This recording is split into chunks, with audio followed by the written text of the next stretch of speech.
तो guys New Zealand के pacer Lockie Ferguson जो कि इस बार मेगा ऑक्शन में पंजाब किंग्स की एक न्यू बाय थे, गाइस फिलहाल वो इंजरी से सफर कर रहे हैं। ऑलरेडी वो न्यूजीलैंड की चैंपियंस ट्रॉफी स्क्वाड से बाहर हो गए थे और अब न्यूज ऐसी निकल के आ रही है कि फिलहाल गाइस आईपीएल में भी उनका खेलना 50-50 है। अब ऐसा भी गाइस हो सकता है कि वो स्टार्टिंग कुछ 1-2 वीक्स मिस करे उसके बाद आईपीएल में आ जाए। ऐसा भी हो सकता है गाइस वो पूरे सीजन से ही बाहर हो जाए। तो गाइस इस वीडियो में हम ऐसी 5 नाम्स पे डिस्कस करेंगे जिनको कि PBKS management as Lockie Ferguson replacement अपनी स्क्वाड का पार्ट बना सकती है। तो गाइस हमारी लिस्ट में पहला नाम आता है अफगानिस्तान के पेसर नवीन उल हक का। अब नवीन उल हक के बारे में गाइस आप जानते होंगे, लास्ट 2 ईयर से आईपीएल में खेल रहे हैं, एलएसजी टीम का पार्ट थे और एलएसजी के लिए गाइस इन्होंने पिछले 2 सीजन में तो काफ़ी इंप्रेसिव परफॉर्मेंस किया है। अगर मैं आपको इनके आईपीएल के स्टैट्स बताऊं तो गाइस इन्होंने 18 अभी तक टोटल मैचेस खेले आईपीएल के, जिसमें इन्होंने 25 शानदार विकेट चटकाए हैं और इकोनॉमी भी गाइस डिसेंट है, 9 का इनका इकोनॉमी है। अब गाइस नवीन उल हक की खासियत क्या है, ये एक डेथ ओवर स्पेशलिस्ट बॉलर है। डेथ ओवर में काफ़ी ज़्यादा विकेट चटकाते हैं बिकॉज गाइस इनकी जो बॉलिंग है उसमें वेरिएशन बहुत अच्छी है, स्लोअर कटर्स वगैरह अच्छी डालते हैं जिससे इनको डेथ ओवर में काफ़ी ज़्यादा सफलताएं मिलती है। अब गाइस पंजाब किंग्स भी कहीं ना कहीं मेरे अकॉर्डिंग तो ऐसे ही बॉलर को तलाश कर रही होगी एज फर्ग्यूसन रिप्लेसमेंट जो कि डेथ ओवर में अच्छी बॉलिंग करे, वहां पे अर्शदीप का साथ दे। क्योंकि अगर आप देखें पीवीकेएस की पावर प्ले बॉलिंग तो सॉर्टेड लगती है। मुझे लगता है पावर प्ले में 2 से 3 ओवर आपके मार्को यानसन डालने वाले हैं, 1 आध ओवर आपके अर्शदीप डाल देंगे, फिर गाइस 1 आध ओवर बचे हुए जो है वो मोस्ट प्रॉब्ली मार्कस स्टोइनिस डालेंगे। तो पावर प्ले बॉलिंग तो इनकी सॉर्टेड है। इनको गाइस जरूरत है डेथ बॉलर की जो कि अर्शदीप का वहां पे साथ निभा सके। तो यहाँ पे गाइस नवीन उल हक काफी हैंडी हो सकते हैं, आईपीएल का अच्छा खासा एक्सपीरियंस है, इंडियन कंडीशंस में वो काफी खेले हैं, विकेट्स भी चटकाए हैं। तो गाइस मेरी लिस्ट में पहला नाम आता है नवीन उल हक का जो कि लॉकी फर्ग्यूसन को रिप्लेस कर सकते हैं। अब गाइस लिस्ट में दूसरा नाम आता है विल ओ'रूक का। अब विल ओ'रूक जो है गाइस ये न्यूजीलैंड के पेसर है और अभी आप देख रहे हैं जो चैंपियंस ट्रॉफी चल रही है उसमें भी गाइस ये न्यूजीलैंड के 11 में रेगुलर खेल रहे हैं, रेगुलर अच्छे विकेट्स चटका रहे हैं और लास्ट 1 या 1.5 ईयर से तो गाइस ये लगातार न्यूजीलैंड के लिए अच्छा परफॉर्मेंस कर रहे हैं। अब गाइस जो विल ओ'रूक की खासियत है वो इनकी हाइट है, क्योंकि जो इनकी हाइट है वो लगभग 6 फीट 8 है और हाइट का गाइस इनको काफ़ी एडवांटेज मिलता है अपनी हाइट से।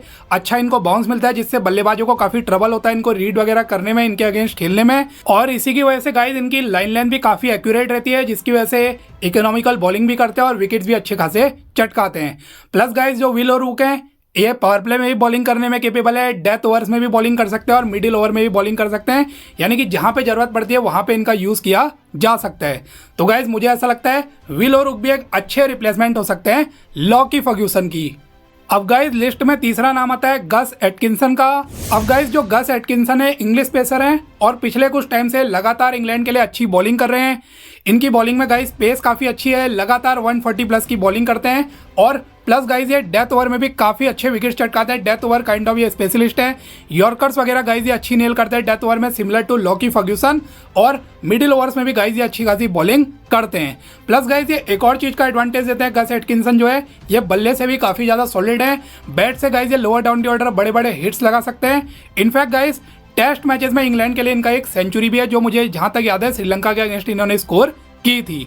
वहीं गाइज आपको याद होगा लास्ट ईयर भी ये केकेआर ने या लास्ट टू लास्ट ऑक्शन में केकेआर ने इनको बाय जरूर किया था बट ये उसके बाद खेलने नहीं आए थे।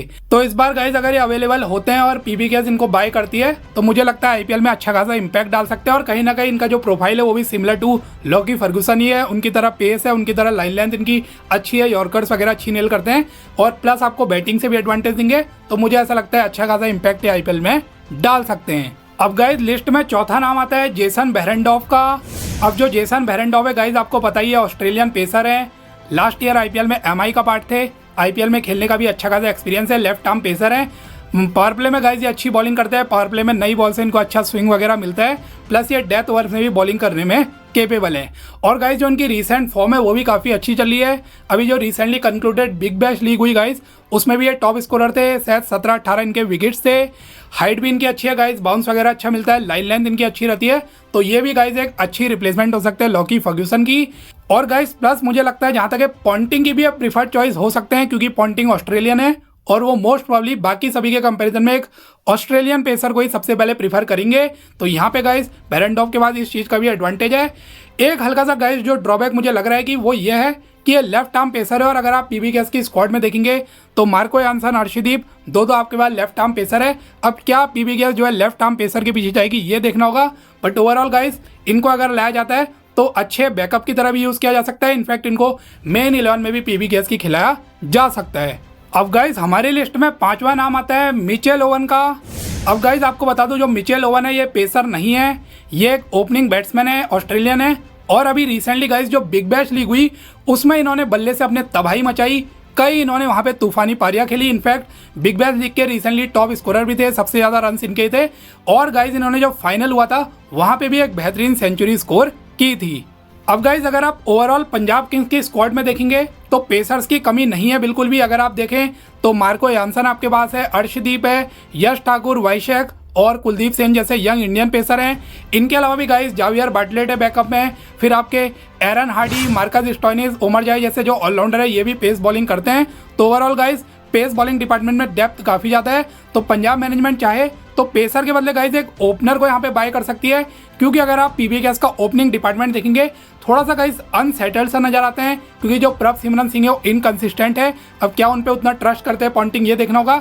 बाकी जॉस इंग्लिश गाइस रिसेंटली बहुत अच्छी फॉर्म से चल रहे हैं, लेकिन उनकी जो प्रीफर्ड पोजीशन है वो जहाँ तक मिडिल ऑर्डर ही है। वैसे वो खेल लेते हैं ओपनिंग में, बट अभी वो रिसेंटली काफ़ी टाइम से मिडिल ऑर्डर में ही खेल रहे हैं। तो क्या वो एकदम से ओपनिंग में प्रभसिमरन के साथ इंपैक्ट डाल पाएंगे नहीं ये देखना होगा। तो ऐसे में गाइस पॉन्टिंग चाहे तो मिचेल ओवन को यहाँ पे ला सकते हैं, क्योंकि अगर आपने लास्ट ईयर भी देखा होगा पॉन्टिंग वहाँ दिल्ली कैपिटल्स में भी जैक फ्रेजर मैकगक को ही लाए थे ऐसी बिग बैश से उठा के। और गाइस उन्होंने क्या तूफानी बल्लेबाजी करी थी वो आप जानते थे, एक बड़ा नाम वो बन गए थे। सेम वो इम्पैक्ट गाइस मिचेल ओवन भी डाल सकते हैं अगर पॉन्टिंग उनको as replacement of Lockie Ferguson PBKS में बाय करते हैं। तो गाइज मेरे अकॉर्डिंग तो ये थे वो 5 प्लेयर जिनमें से कोई एक हो सकता है लॉकी फर्ग्यूसन की रिप्लेसमेंट। अब आप अपने ओपिनियन जरूर कमेंट सेक्शन में दीजिए। ऐसी और वीडियोस के लिए आप चैनल को भी सब्सक्राइब कर सकते हो।